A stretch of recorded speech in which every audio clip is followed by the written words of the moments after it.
Good morning विद्यार्थी मित्रों।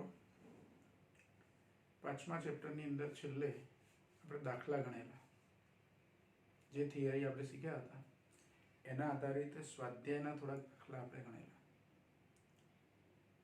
હવે આજે નવી થિયરી આગળ પાછી શીખીએ અને એ થિયરીમાં યંત્રશાસ્ત્રની અંદર આપણે જે અત્યારે શીખીએ છીએ મિકેનિક્સ શીખીએ છીએ। મિકેનિક્સના બે ભાગ કાઇનેમેટિક્સ અને ડાયનેમિક્સ। આપણું આ ચેપ્ટર ડાયનેમિક્સ છે।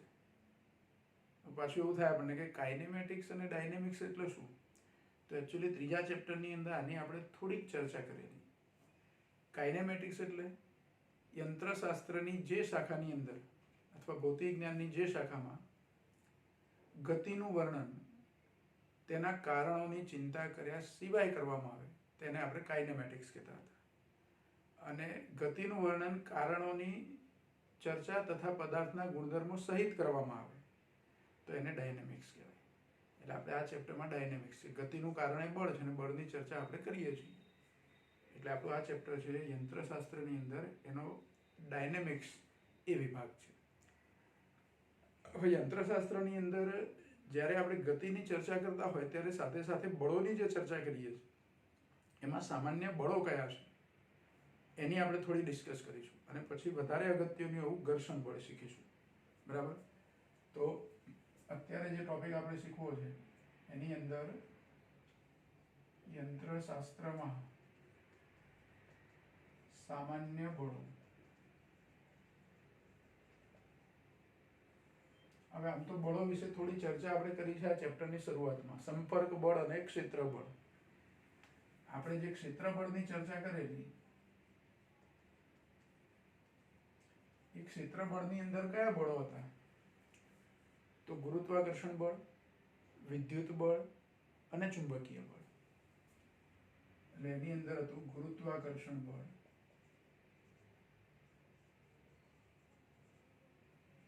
બીજું બળ હતું વિદ્યુત બળ અને ચુંબકીય બળ। આ ક્ષેત્ર બળો છે જે દૂરથી લાગતા હોય। અને બીજા બળોની આપણે ચર્ચા કરેલી સંપર્ક બળ।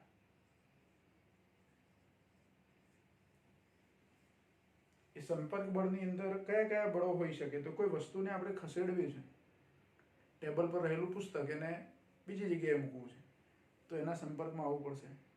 ટેબલ પર મૂકેલા પુસ્તકને એ જગ્યાએથી બીજી જગ્યાએ લઈ જઈએ છીએ ત્યારે આપણે સંપર્ક બળથી લઈ જઈએ છીએ। એ કંઈ ચુંબકીય બળ કે વિદ્યુત બળથી એક જગ્યાએથી બીજી જગ્યાએ જતું નથી।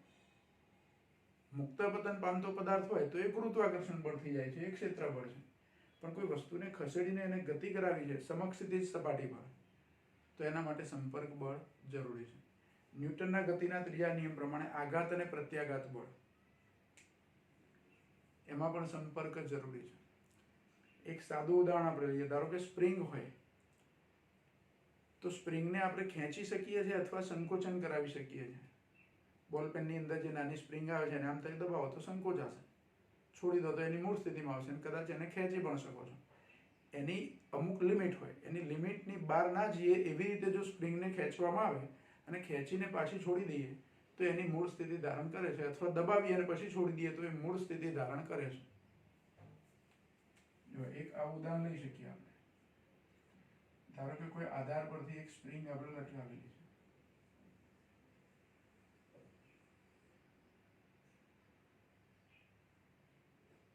આ સ્પ્રિંગ એની નોર્મલ સ્થિતિ છે એટલે નીચે કોઈ વજન આપણે લટકાવ્યું નથી એટલે ખેંચાયેલી પણ નથી અને સંકોચાયેલી પણ નથી। પણ એ સ્પ્રિંગને નીચે કંઈક બળ લગાડીને આપણે નીચે તરફ ખેંચીએ છીએ તો એની આવી સ્થિતિ આપણને જોવા મળે।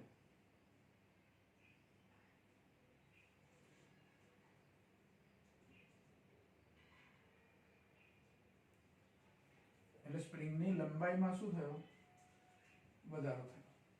નીચે તરફથી આપણે બળ લગાવ્યું અથવા તો અહીંયા કોઈ વજન લટકાવી દીધું એટલે સ્પ્રિંગની લંબાઈ શું થઈ, વધી।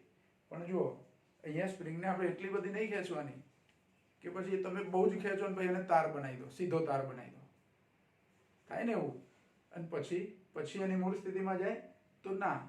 તો આની એક સ્થિતિસ્થાપકતાની હદ હોય સ્પ્રિંગ માટે એ હદ જ્યાં સુધી હોય ત્યાં સુધી તમે બાહ્ય બળ લગાડો તો વાંધો નહીં, અને હવે આ વજન હટાવી લો તો પાછી એની મૂળ સ્થિતિમાં જતી રહે. એટલે આટલો સ્પ્રિંગની લંબાઈમાં શું થયો? વધારો. એ પાછી એની મૂળ સ્થિતિમાં જાય છે તો એને કોણ લઈ જાય છે? તો સ્પ્રિંગની અંદર એક પ્રકારનું પુનઃસ્થાપક બળ ઉત્પન્ન થાય. જ્યારે આપણે સ્પ્રિંગને નીચેથી વજન લટકાવીને આમ ખેંચીએ છીએ, ખેંચો અથવા વજન લટકાવો એટલે લંબાઈમાં વધારો થાય, તો એ વખતે એમાં એક પ્રકારનું પુનઃસ્થાપક બળ ઉત્પન્ન થાય છે. જો વજન લટકાવવાને બદલે કોઈ સ્પ્રિંગ થોડી કડક હોય એવી સ્પ્રિંગ તમે ખેંચવા ટ્રાય કરો, એક છેડો એનો પકડી રાખો અને બીજો છેડો છે એનાથી ત્યાં કોઈક રીતે બાંધીને એને ખેંચો, તો આપણને કેવો અનુભવ થશે કે આપણા હાથ પર એવું કોઈક બળ, મેં સ્પ્રિંગને ખેંચેલી રાખી છે તો મારા હાથ પર એવું કોઈ બળ લાગે છે કે એને પાછું લઈ જવા પ્રયત્ન કરે છે, એવો આપણને ફિલિંગ થાય છે. તો એ પાછું લઈ જવા, એની મૂળ સ્થિતિમાં લઈ જવા જે બળ પ્રયત્ન કરે છે એ બળને શું કહેવાય? પુનઃસ્થાપક બળ. અને આ વજન હટાવી લઈએ તો પાછી સ્પ્રિંગ એની મૂળ સ્થિતિમાં જતી પણ રહે છે. એ વખતે પછી અંદર પુનઃસ્થાપક બળ હોય નહીં. આ સ્પ્રિંગની એવી રચનાને કારણે એની અંદર આવું પુનઃસ્થાપક બળ લાગે, જેને બીજી રીતે કહેવું હોય તો તણાવ બળ કહી શકું. જો સ્પ્રિંગને બદલે ધારો કે દોરી અથવા તાર જેવો કોઈ પદાર્થ લીધો હોય તો આના નીચે કોઈ વજન લટકાવીએ આપણે અથવા દળ લટકાવીએ તો દેખીતી રીતે તો કોઈ વધારો થતો હોય એવું આપણને લાગતું નથી. પતંગ ચગાવવાની દોરી છે, ધારો કે 1 મીટર લંબાઈની દોરીનો એક છેડો ઉપર કોઈ જગ્યાએ આપણે કોઈ સ્ટેન્ડ સાથે અથવા ખીલી સાથે બાંધી દીધો છે અને એ દોરીના બીજા છેડે એક વસ્તુ લટકાવીએ છીએ, તો 1 મીટર લંબાઈ, આટલું અંતર, અહીંથી અહીં સુધીનું અંતર 1 મીટર હશે, તો એ વજન લટકાવ્યા પહેલા પણ એની ટોટલ લંબાઈ તો 1 મીટર હશે જ. અને આ વજન ત્યાં લટકાવી દીધું, વજન લટકાવવા માટે હૂક કે એવી કોઈ વ્યવસ્થા આપણે રાખી છે છેડે, તો ત્યાં વજન લટકાવી દીધું તો પણ આ લંબાઈ લગભગ 1 મીટર જેટલી જ રહેશે, એ બહુ વધારો નહીં થાય. એવી દોરી કે જેની લંબાઈમાં વજન લટકાવ્યા છતાં પણ વધારો ના થાય તો એને અતન્ય દોરી કહેવાય, ખેંચી ના શકાય એવી દોરી. પણ રબર હોય તો, રબર જેવી વસ્તુ હોય તો થોડું દળ લટકાવો એટલે લંબાઈમાં ઘણો વધારો થાય, બરાબર. પણ દોરી અથવા તો એવો મજબૂત તાર હોય, સ્ટીલનો તાર હોય ધારો કે, તો તારના છેડે વજન લટકાવે તો લંબાઈમાં ખાસ વધારો થતો નથી, લગભગ એટલી રહેશે, તો એ વસ્તુ અતન્ય કહેવાય. જો વ્યવહારમાં 100% અતન્ય તો ના હોય, પણ 1 મીટર લંબાઈની દોરી છે તેનો એની લંબાઈમાં થતો વધારો કદાચ વજન લટકાવવાથી 1 mm જેટલો કે એની આસપાસનો હોય, એટલે એ ફેરફાર અવગણી શકીએ. તો દોરીના છેડે વજન લટકાવે ત્યારે દોરીની અંદર એક પ્રકારનું પુનઃસ્થાપક બળ લાગે જેને તણાવ બળ કહેવાય. તણાવ બળ T વડે દર્શાવે, ટેન્શન ફોર્સ. પછી પેલા અમુક સાધનો હોય છે, વાયોલિન કે એવા જે તારવાળા વાજિંત્રો હોય, એનો તાર પણ ખેંચીને બાંધેલો હોય, પછી તારને આપણે ડિસ્ટર્બ કરીએ છીએ એટલે એમાંથી મધુર ધ્વનિ ઉત્પન્ન થાય, યોગ્ય રીતે એને ડિસ્ટર્બ કરવામાં આવે તો એક તારો અથવા તો વધારે તારવાળું યંત્ર કે જેમાં તાર ખેંચીને બાંધેલા હોય, તો એ સંગીતના સાધનો છે, એમાં પણ એ તારની અંદર આપણે શું ઉત્પન્ન કર્યું છે? તણાવ ઉત્પન્ન કર્યો છે. એટલે એ એક પ્રકારનું પુનઃસ્થાપક બળ છે. ખેંચીને બાંધેલો તાર, એની અંદર તણાવ હોય, એવી દોરી હોય તો એમાં પણ તણાવ બળ હોય. સ્પ્રિંગ જેવી વસ્તુ હોય તેમાં એને આપણે પુનઃસ્થાપક બળ કહીએ છીએ, જે વજન હટાવી લેતા એની મૂળ સ્થિતિમાં લઈ જાય છે. અને આ પુનઃસ્થાપક બળ એ તમે બાહ્ય બળ જે લગાડ્યું છે, ધારો કે F જેટલું, તો F બરાબર -kx જેટલું હોય છે. પુનઃસ્થાપક બળ કેટલું હોય? -kx જેટલું, જ્યાં k એ એક અચળાંક છે, સ્પ્રિંગનો બળ અચળાંક કહેવાય એને. એ આપણે હજુ પાછળ શીખીશું આ બધું. પણ આવા જુદા જુદા બળો વ્યવહારની અંદર હોય, યંત્રશાસ્ત્રની અંદર, સામાન્ય બળોની અંદર, તો મોટા ભાગે આ બધા સંપર્ક બળો આપણે લેતા હોય. ગ્લાસમાં રહેલું સ્થિર પાણી આપણે હલાવવું છે તો એ પાણીના સંપર્કમાં આવવું પડે, અથવા તો ગ્લાસને પકડીને આ રીતે હલાવવું પડે, તો એમાં રહેલું પ્રવાહી છે અથવા કોઈ પણ બીજું પ્રવાહી છે કે પાણી છે, તો એને તમે ગતિ કરાવી શકો છો, પણ એ ગતિ કરાવવા માટે કોઈક રીતે એના સંપર્કમાં આવવું પડે. અને અમુક સમય સુધી એને મૂકી રાખીએ તો એની ગતિ બંધ થઈ જાય, ધીરે ધીરે એની સ્પીડ શું થાય?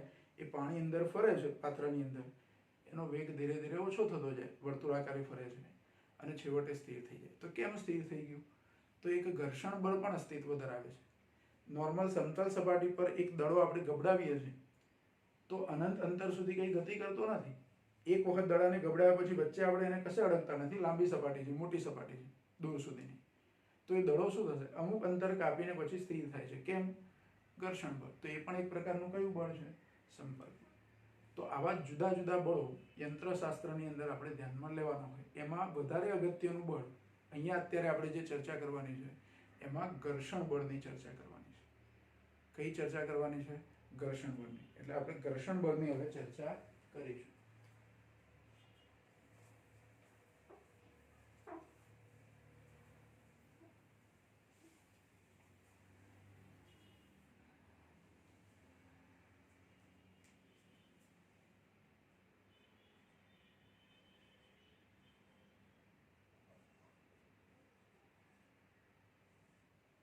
જો ઘર્ષણ બળ પણ 3 પ્રકારના છે. વ્યવહારમાં આપણે જે ઘર્ષણ બળની ચર્ચા કરીએ છીએ ગતિની અંદર 3 પ્રકારના ઘર્ષણ બળની ચર્ચા કરવાની. નોર્મલ ઘર્ષણ બળ જ છે બધા, પણ એક ઘર્ષણ બળ છે એને આપણે સ્થિત ઘર્ષણ બળ કહીએ છીએ. પહેલું બળ એક છે સ્થિત ઘર્ષણ બળ.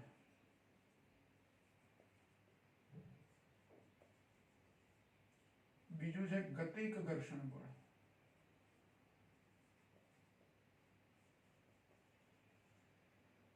અને ત્રીજું છે રોલિંગ ઘર્ષણ બળ. આ 3 બળોની આપણે ચર્ચા કરવાની છે ઘર્ષણ બળોની. આમ તો નામ જેવું છે એ પ્રમાણેના ઘર્ષણ બળ છે. ધારો કે સ્થિત ઘર્ષણ બળ, પહેલું જે ઘર્ષણ બળ છે, પદાર્થ પર તમે બળ લગાડો છો પણ પદાર્થ હજુ ખસતો નથી.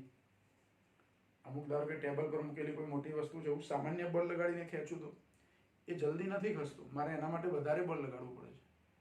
તો જ્યાં સુધી પદાર્થ ગતિ નથી કરતો, ગતિની શરૂઆત કરે એ પહેલા એની પર જે બળ લાગતું હોય એની સ્થિર અવસ્થામાં ટૂંકમાં ઘર્ષણ બળ. સ્થિત એટલે પદાર્થ સ્થિર હોય તે સ્થિતિમાં એની પર જે ઘર્ષણ બળ લાગતું હોય એને સ્થિત ઘર્ષણ બળ કહેવાય. પદાર્થની એક વખત ગતિ શરૂ થઈ જાય, સરકીને ગતિ કરવાની ચાલુ કરી દે, એક બ્લોક મૂકેલો છે ટેબલ પર, દોરી વડે બાંધીને આગળ લઈ જાઓ છો, ખેંચી જાઓ છો, તો એ વખતે એની પર જે ઘર્ષણ બળ લાગતું હોય તે ગતિક ઘર્ષણ બળ. તો પછી આ રોલિંગ ઘર્ષણ બળ. તો પદાર્થની ગતિ 2 પ્રકારે શક્ય છે. સરકીને પણ ગતિ કરે અને ગબડીને પણ ગતિ કરે. દડાને તમે ગબડાવો છો કોઈ સપાટી પર, તો દડો ગબડતો આગળ જાય છે, તો એ વખતે એની પર જે ઘર્ષણ હશે તે રોલિંગ ઘર્ષણ બળ હશે. વાહનના ટાયર, આપણે વ્હીકલ ચલાવીએ તો વાહનના ટાયર તો ગબડીને જ ગતિ કરે છે, એ સરકીને ગતિ કરતા નથી, તો એ વખતે રોલિંગ ઘર્ષણ બળ હોય. ઘણી વખત વ્હીકલને આપણે એકદમ શોર્ટ બ્રેક મારીએ છીએ, એકદમ જ કોઈ વ્યક્તિ આગળ આવી જાય કે ખાડો આવી ગયો કે આપણને ખબર પડી કે એકદમ બ્રેક મારવી પડે એવી છે, કોઈ અવરોધ આવી ગયો વચ્ચે, તો આપણે સ્પીડમાં ગતિ કરતા હોય તો એકદમ જ બ્રેક મારી દઈએ છીએ. તો તમે જોજો, એકદમ તમે હાર્ડ બ્રેક મારશો તો એના ટાયર છે એ થોડા ઘસાશે રોડ પર, નામ એનો નિશાની પડી જશે, આપણને એવું થાય ટાયર ઘસાયું રોડ પર. તો એ વખતે ટાયરે કેવી ગતિ કરી હશે? સરકીને ગયું હશે આગળ. કેવું ગયું હશે? સરકીને, થોડાક અંતરમાં. તો એ વખતે એ ગતિક ઘર્ષણ બળ લાગે છે. રોલિંગ ઘર્ષણ બળ સૌથી ઓછું હોય વ્યવહારમાં. સૌથી વધારે કયું બળ હોય? સ્થિત ઘર્ષણ બળ હોય. એનાથી ઓછું ગતિક ઘર્ષણ બળ હોય. સ્થિતમાં પાછું મહત્તમ આવે. અને સૌથી ઓછું બળ લાગે રોલિંગ બળ. આ રોલિંગ બળ એ સૌથી ઓછું ઘર્ષણ બળ છે.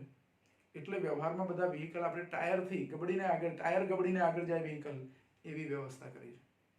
આપણને એવું થાય કે ટાયરો બધા ગબડીને જાય છે, એના બદલે સરકીને જતા હોત એવી ગોઠવણ કરી હોત તો ટાયર જલ્દી ઘસાઈ જતા.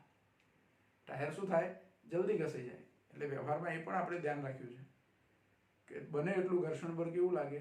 ઓછું. શક્ય એટલું ઘર્ષણ બળ ઓછું લાગે એવા પ્રયત્નો આપણે કરતા હોય. એટલે નોર્મલ ઘર્ષણ બળ વિશે આપણને ખબર છે, પણ હવે 3 ઘર્ષણ બળોની આપણે અલગ અલગ ચર્ચા કરવાની છે. કદાચ તમે 8મા કે 9મા ધોરણમાં ઘર્ષણ વિશે થોડું ઘણું ભણ્યા હોય તો ઘર્ષણ વિશે એક જ ચર્ચા કરી કે ઘર્ષણ બળ હોય બસ, અને ઘર્ષણ બળ એ વસ્તુમાં ઘસારો લાગુ પાડે. અમુક જગ્યાએ એના ફાયદા છે, અમુક જગ્યાએ એના ગેરફાયદા છે. એટલે આપણે ઘર્ષણ બળના ફાયદા ગેરફાયદા બધું શીખતા હોય છે, બરાબર. પણ એ ઘર્ષણ બળ એના 3 ભાગમાં એને આપણે શું કરીએ છીએ? વહેંચીએ છીએ. તો પહેલી ચર્ચા આપણે કઈ કરીશું? સ્થિત ઘર્ષણ બળની.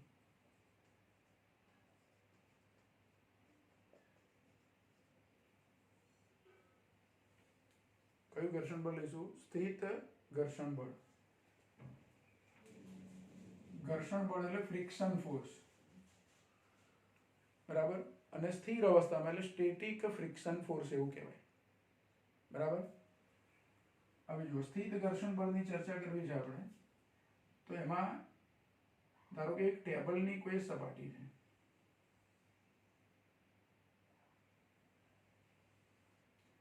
સમક્ષિતિજ સપાટી છે એવું સમજો. અને આ જે સમક્ષિતિજ સપાટી છે, ટેબલની જે સપાટી, એની પર એક m દળનો બ્લોક મૂકેલો છે.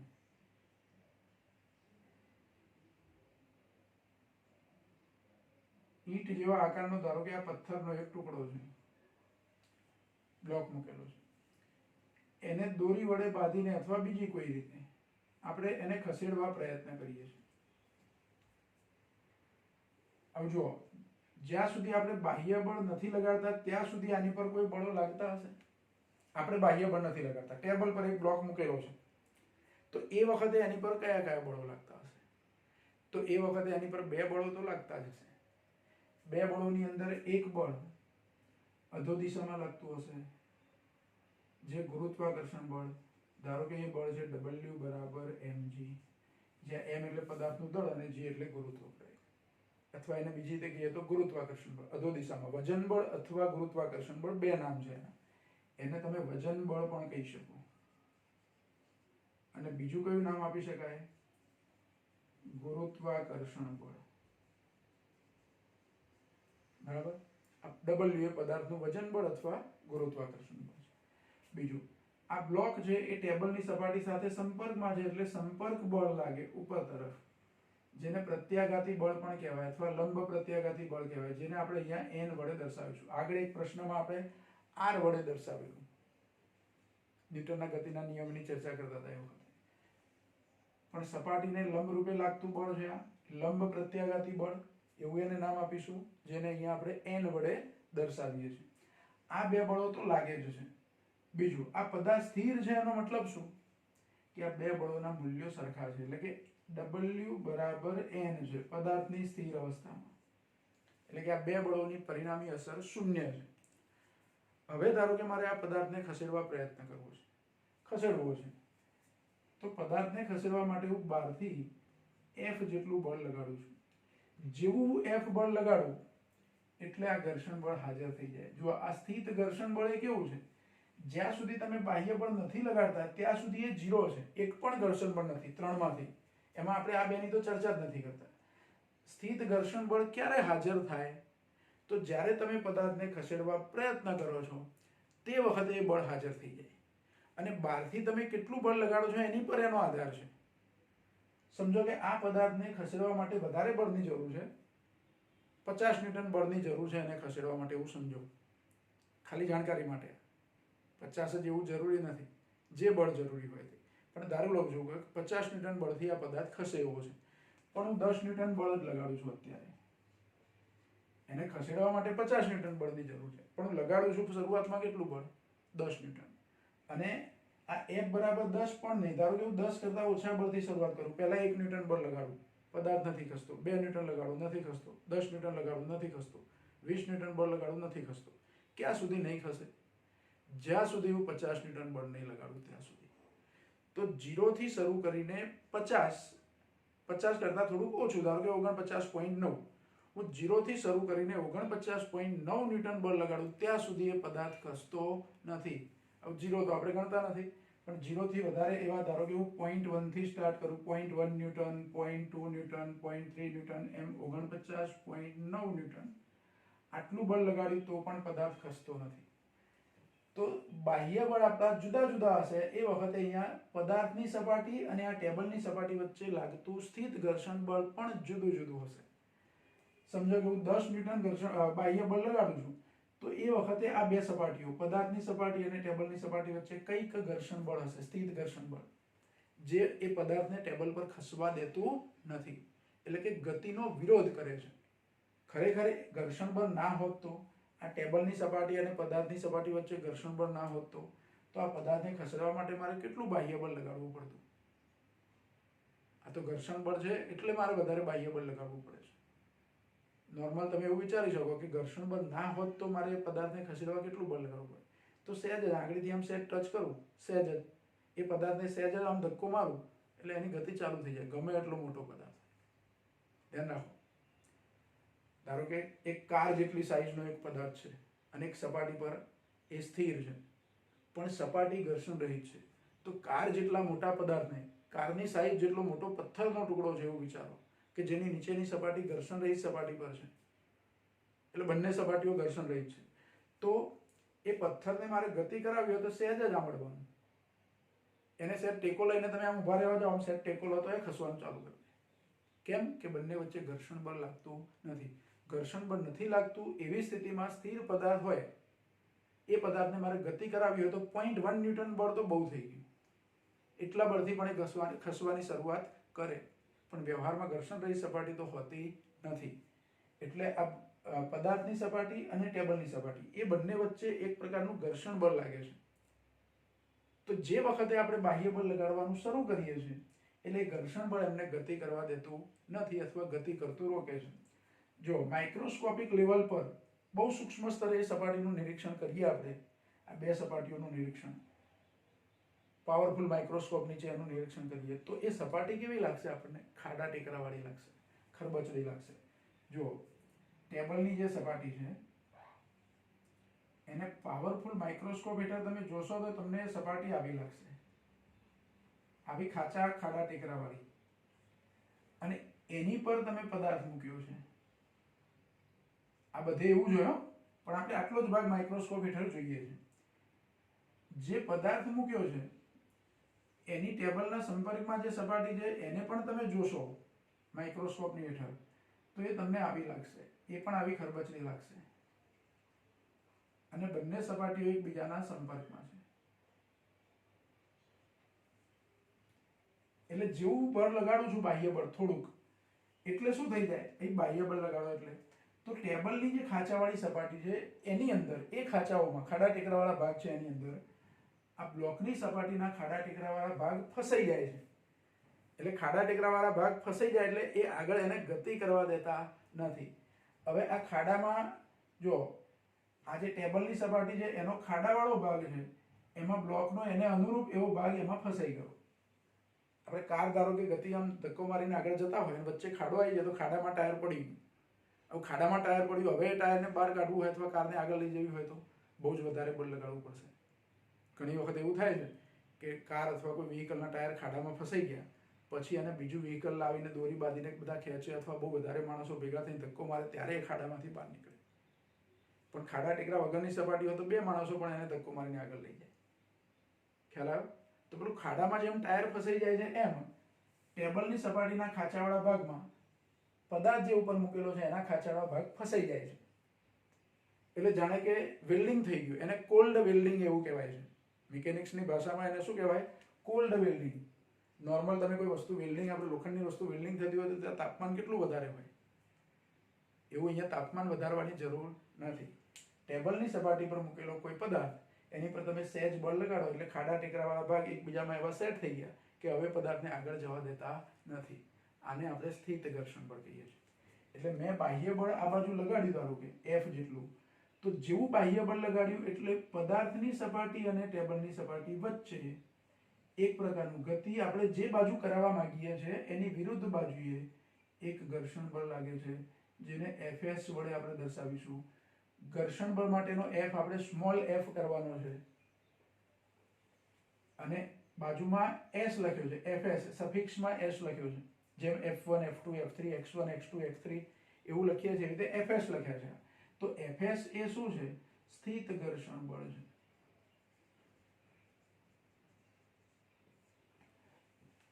કયું બળ છે? સ્થિત ઘર્ષણ બળ. ક્યારે લાગે આ બળ? જ્યારે પદાર્થ પર બાહ્ય બળ લગાડવાની શરૂઆત કરીએ તે જ વખતે એ બળ લાગે છે. હવે બાહ્ય બળ ધારો કે 10 ન્યૂટન મેં લગાડ્યું છે તો આ 10 ન્યૂટન જ હશે. એટલે F અને Fs નું પરિણામી બળ શું થઈ જાય? બે સરખા છે અને વિરુદ્ધ દિશાના, એટલે પરિણામી બળ શું થયું? શૂન્ય. પરિણામી બળ શૂન્ય થયું એટલે પદાર્થ શરૂઆતમાં સ્થિર હતો તો હજુ પણ સ્થિર જ રહેશે, કેમ કે પરિણામી બળ તો શૂન્ય થઈ ગયું. W અને N નું પરિણામી બળ બે સરખા છે એટલે શૂન્ય છે. F અને Fs પણ સરખા છે એટલે પરિણામી બળ શૂન્ય થઈ ગયું. હવે ધારો કે આ બાહ્ય બળ સહેજ વધારું છું, 10 ને બદલે 15 ન્યૂટન કરું છું, ધીરે ધીરે વધારતા જઈએ તો આ ધીરે ધીરે વધતું જ જશે. Fs પણ એવું છે કે તમે બાહ્ય બળ જેટલું લગાડો છો એ પ્રમાણે વધતું જાય છે. પદાર્થ અને ટેબલની સપાટી વચ્ચે લાગતું ઘર્ષણ બળ, સ્થિત ઘર્ષણ બળ, એ જેમ જેમ તમે બાહ્ય બળ વધારો છો તેમ તેમ વધતું જાય છે. હજુ આ F બરાબર 20 ન્યૂટન ને 15 ન્યૂટન બદલે 20 કરું, 25 કરું, 30 કરું, 35 કરું, 40 કરું, 45 ન્યૂટન કરું તો આ બધું જ હશે. આ 45 હશે ત્યારે આ પણ 45 હશે. તો એની એક લિમિટ તો હશે ને. ધારો કે મેં 49.9 ન્યૂટન બળ લગાડ્યું છેલ્લે, તો આ પણ 49.9 ન્યૂટન જ હશે, પણ એ મહત્તમ થઈ ગયું. હવે એની કેપેસિટી પૂરી થઈ ગઈ. હવે હું જો 50 ન્યૂટન બળ લગાડું, કેટલું લગાડું? 50 ન્યૂટન બળ, તો આ વધવાનું નથી. આની મેક્સિમમ લિમિટ શું છે? ધારો કે 49.9 છે અથવા 49.99 છે, 50 કરતાં થોડુંક ઓછું, તો 49.99 ન્યૂટન એટલું આ મહત્તમ વધી શકે છે. એનાથી હવે વધારે થવાની એની તાકાત નથી. એટલે આ પદાર્થને ખસેડવા માટે મારે 49.99 કરતાં થોડુંક વધારે બળ લગાડવાની જરૂર છે. અને થોડુંક વધારે એટલે 50 ન્યૂટન. 49.99 આ સમજવા માટે ખાલી લઈએ છે, દરેક વખતે આવું ના હોય, આ ધ્યાન રાખજો. આ ખાલી એક સમજવા માટેની વાત કરીએ છીએ. 49.99 ન્યૂટન બળ લગાડ્યું ત્યાં સુધી આ પદાર્થ ખસ્યો નથી. મતલબ કે આ 49.99 સુધી પહોંચી ગયું. હવે એ બળનું મૂલ્ય સહેજ વધારીને હું 50 કરું એટલે આ પદાર્થની ખસવાની શરૂઆત થઈ. એટલે આ ખાંચા એકબીજામાં જે ભરાઈ ગયા હતા, એક ઠંડુ વેલ્ડિંગ જે થયેલું હતું એ તૂટી ગયું, બ્રેક થઈ ગયું. કોલ્ડ વેલ્ડિંગ તૂટી ગયું. અને કોલ્ડ વેલ્ડિંગ તૂટી જાય કયા બળે? તો Fs જે મેક્સિમમ હતું, લગભગ એટલું બળ લગાડો એટલે કોલ્ડ વેલ્ડિંગ તૂટી જાય ને એનાથી સહેજ વધારે બળ લગાડો એટલે પદાર્થ ખસવાની શરૂઆત કરે. એટલે જે ક્ષણે પદાર્થ ખસવાની શરૂઆત કરે ત્યારે આ બળ મેક્સિમમ હતું, ખસવાની શરૂઆત કરી એટલે મેક્સિમમ કરતાં સહેજ વધારે બળ લગાડ્યું તમે એટલે એ ખસવાનું શરૂ થઈ ગયું. એક વખત આ પદાર્થ ગતિની શરૂઆત કરે, ધારો કે મેં 50 ન્યૂટન બળ લગાડ્યું અને ગતિની શરૂઆત થઈ ગઈ, સપાટી એવી ને એવી જ છે આગળ છેક સુધી, તો હવે એને અચળ વેગથી મારે ગતિ કરાવવી હોય તો કોઈક એક વેગ થયો અચળ એનો, ધારો કે થોડુંક અંતર કાપ્યા પછી એનો વેગ થયો 2 મીટર પર સેકન્ડ જેટલો વેગ થયો ધારો કે, તો 2 મીટર પર સેકન્ડ જેટલા અચળ વેગથી મારે એને ગતિ ચાલુ રખાવી હોય તો હવે શું કરવું પડે? તો 50 ન્યૂટન બળની હવે જરૂર નથી. એક વખત ગતિ શરૂ થઈ ગયા પછી કેવા બળની જરૂર છે? થોડાક ઓછા બળની જરૂર છે. ધારો કે 49 ન્યૂટન બળની, તો 49 ન્યૂટન જેટલું અચળ બળ લગાડ્યા કરું તો આ પદાર્થ અચળ વેગથી પોતાની ગતિ ચાલુ રાખે. એટલે કે મહત્તમ સ્થિત ઘર્ષણ બળ કરતાં થોડુંક ઓછું બળ લગાડીએ તો પણ એ પદાર્થની ગતિ આપણે ચાલુ રાખી શકીએ છીએ, અને એ પણ અચળ વેગથી ચાલુ રાખી શકીએ. અચળ વેગથી ચાલુ રાખવા માટે જેટલું બળ જરૂરી હોય એટલું તો લગાડવું જ પડશે પાછું. જે એના ઘર્ષણ બળ જે લાગતું હશે ગતિમાન અવસ્થામાં એને સમતોલે છે, પણ ગતિ એવા શરૂ થઈ ગઈ એટલે તમે બહારથી જે બળ લગાડો તે અને ગતિમાન અવસ્થામાં જે ઘર્ષણ બળ લાગતું હોય તે એ બે સરખા રહેવા જોઈએ, સરખા અને વિરુદ્ધ દિશામાં. એટલું મારે બાહ્ય બળ હવે લગાડવાનું, જે 50 ન્યૂટન કરતાં તો ઓછું જ હોય.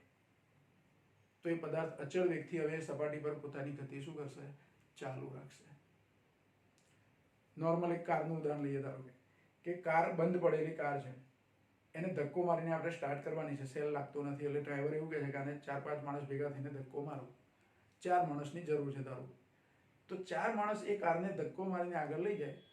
પછી જેવી એ રનિંગમાં આવી જાય, હજુ એન્જિન તો સ્ટાર્ટ થયું નથી, પણ કાર સહેજ આગળ જઈ, થોડીક આગળ ગઈ પછી તો હવે 4 માણસની જરૂર નથી. જો અચળ વેગથી મારે ગતિ ચાલુ રાખવી, એકાદ માણસ હટી જાય તો વાંધો નહીં, હવે 3 માણસ પણ એટલા જ ઝડપથી એને આગળ ધક્કો માર્યા જ કરશે. પણ 4 માણસ જેટલું બળ હતું એટલા જ બળથી ધક્કો મારવાનું ચાલુ જ રાખે તો 4 માણસથી એની ખસવાની શરૂઆત થઈ, અને 4 માણસ એટલા જ બળથી પોતાનું એ કારને પોતે ધક્કો માર્યા કરે છે, તો કારની ઝડપ વધતી જશે. પછી પેલા 4 જણ છે મૂડમાં આવી જશે, ચલો હવે ગતિ ચાલુ થઈ, હજુ ધક્કો મારો, એન્જિન સ્ટાર્ટ થયું નથી એટલે થોડુંક લાંબા અંતર સુધી ધક્કો મારવો પડે છે, તો 4 જણ છે એને હજી થોડુંક વધારે સ્પીડમાં પણ આગળ દોડાવી શકશે. કેમ કે જેટલું બળ ખસેડવા જરૂર હતું એટલું ને એટલું બળ તમે ચાલુ રાખશો તો એ પ્રવેગી ગતિ ચાલુ કરશે.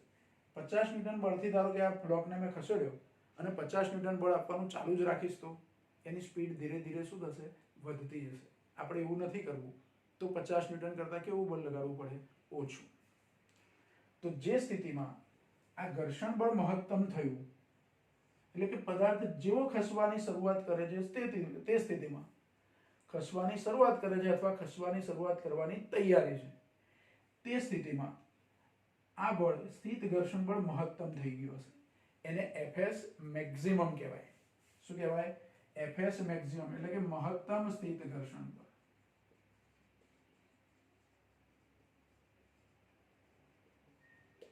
અને જેવો ખસીને ગતિ ચાલુ થઈ ગઈ પછી તો પછી સ્થિત ઘર્ષણ બળ ના હોય, પછી તો ગતિક ઘર્ષણ બળ આવી જાય. કયું બળ આવી જાય?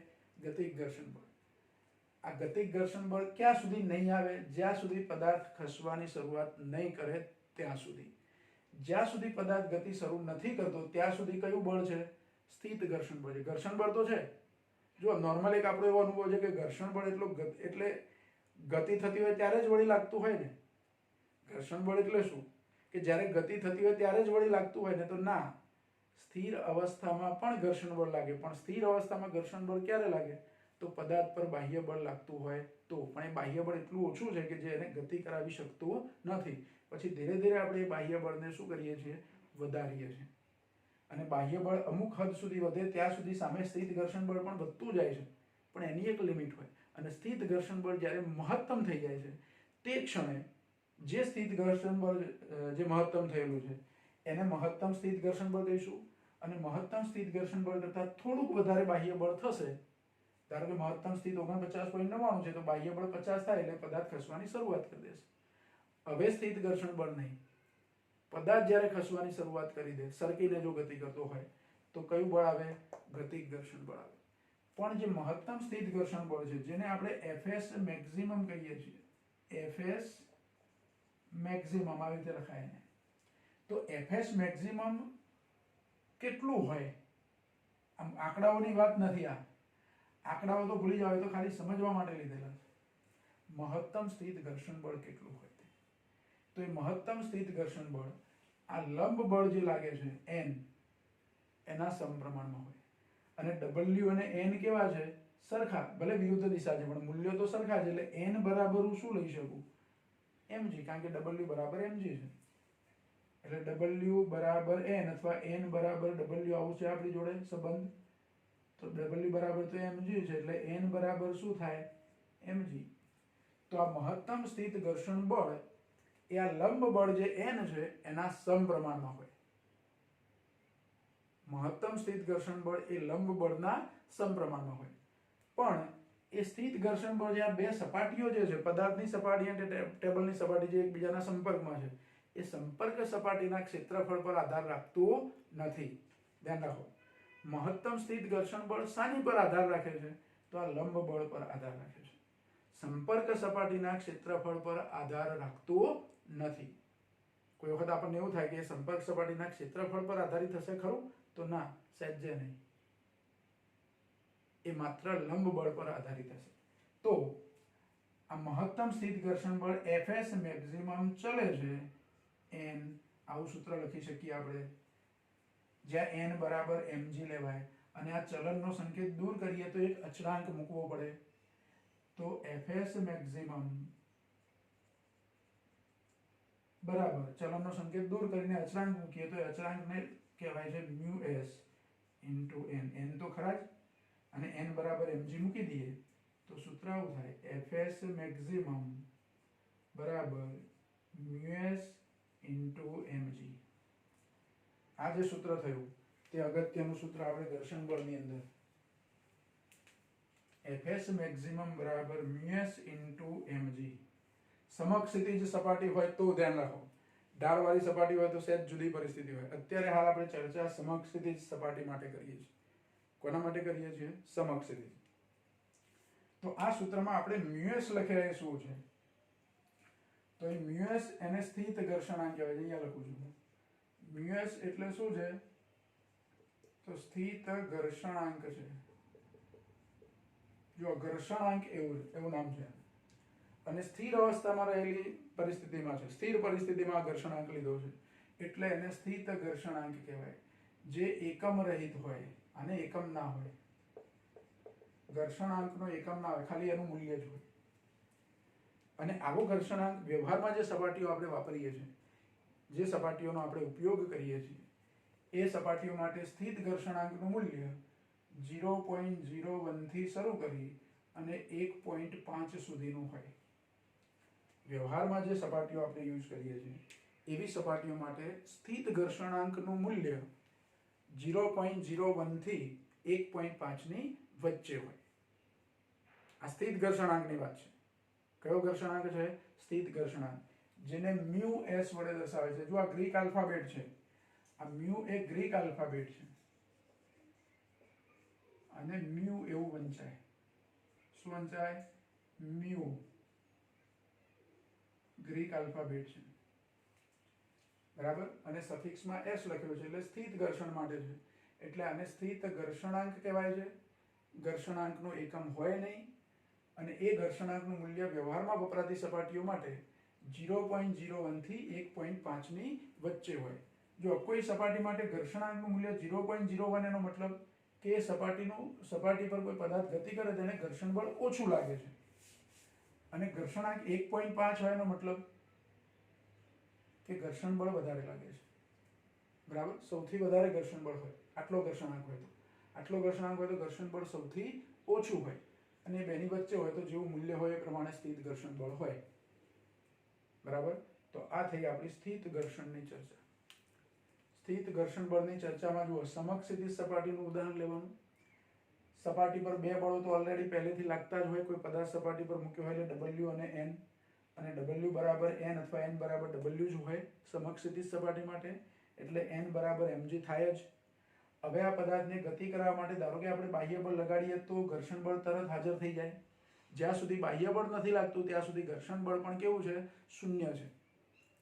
હવે પદાર્થ પર ધીરે ધીરે આપણે બળ વધારતા જઈએ છીએ, છતાં પદાર્થ ખસતો નથી. એનો મતલબ કે ઘર્ષણ બળ વધતું જાય છે, સ્થિત ઘર્ષણ બળ. એક લિમિટ આવશે. એ લિમિટ કેવી? કે આ પદાર્થ ખસવાની શરૂઆત કરશે. અમુક બાહ્ય બળ હશે, એટલે ધારો કે 50 ન્યૂટન આપણે લેતા હતા, તો એટલું બળ લગાડીએ એટલે ખસવાની શરૂઆત કરે છે. તો એ ખસવાની શરૂઆત કરે એ વખતની ક્ષણે, જે ક્ષણે ખસ્યો તે વખતની વાત કરું છું. ખસ્યા પછી સહેજ આગળ ગયા પછીની વાત નથી. ખસવાની શરૂઆત કરે છે અથવા ખસવાની તૈયારી છે, તે વખતે આ ઘર્ષણ બળ મહત્તમ હશે, જેને Fs મેક્સિમમ કહેવાય. અને પછી આપણે બાહ્ય બળ સહેજ વધારીએ છીએ એટલે પદાર્થ ખસવાની શરૂઆત કરે. આ ઘર્ષણ બળ, સ્થિત ઘર્ષણ બળ શું કરે છે? જુઓ, પદાર્થની અપેક્ષિત ગતિ એને રોકે છે. અપેક્ષિત ગતિ એનો મતલબ કે જો ઘર્ષણ બળ ના હોત તો આ પદાર્થ પર મેં સહેજ બળ લગાડું તો પણ ખસવાની શરૂઆત કરે, ખસવાની શરૂઆત થઈ જાય નહીં. તો જે ગતિ થવી જોઈએ, પદાર્થની જે ગતિ બાહ્ય બળને કારણે થવી જોઈએ પણ ઘર્ષણની હાજરીને કારણે એ ગતિ થતી નથી, એવી ગતિને અપેક્ષિત ગતિ કહેવાય. આપણે ઈચ્છીએ છીએ કે આ પદાર્થ ખસી જાય, આપણે ખસેડવો છે, ઓછું બળ લગાડીને ખસી જાય એવો આપણે પ્રયત્ન કરીએ પણ ખસતો નથી. તો આપણે એવું ઈચ્છીએ છીએ કે આ પદાર્થ ખસે, થોડુંક બળ લગાડવું ખસી જાય તો શાંતિ, એને ખસેડવો જ હતો આપણે. પણ શું થાય છે? ઘર્ષણ બળ એ જે ગતિ થવી જોઈએ તેને શું કરે છે? રોકે છે. સ્થિત ઘર્ષણ બળ. તો ઘર્ષણ બળને કારણે જે ગતિ થતી નથી, વાસ્તવમાં થવી જોઈએ. ઘર્ષણ ના હોત તો એ ગતિ થવી જ જોઈતી હતી, પણ સ્થિત ઘર્ષણ બળને કારણે ગતિ થતી નથી, તેવી ગતિને, જે થતી નથી તેવી ગતિને અપેક્ષિત ગતિ કહેવાય. આવો એક શબ્દ બુકમાં વાપર્યો છે, અપેક્ષિત ગતિ. આપણે ઈચ્છીએ છીએ કે ગતિ થવી જોઈએ પણ થતી નથી, તેવી ગતિ જે ઘર્ષણ બળને કારણે નથી થઈ, એને આપણે શું કહીએ છીએ? અપેક્ષિત ગતિ. તો ઘર્ષણ બળ અમુક મહત્તમ મૂલ્યનું થઈ જાય પછી થોડું વધારે બળ લગાડીએ તો એ પદાર્થ ખસવાની શરૂઆત કરે છે.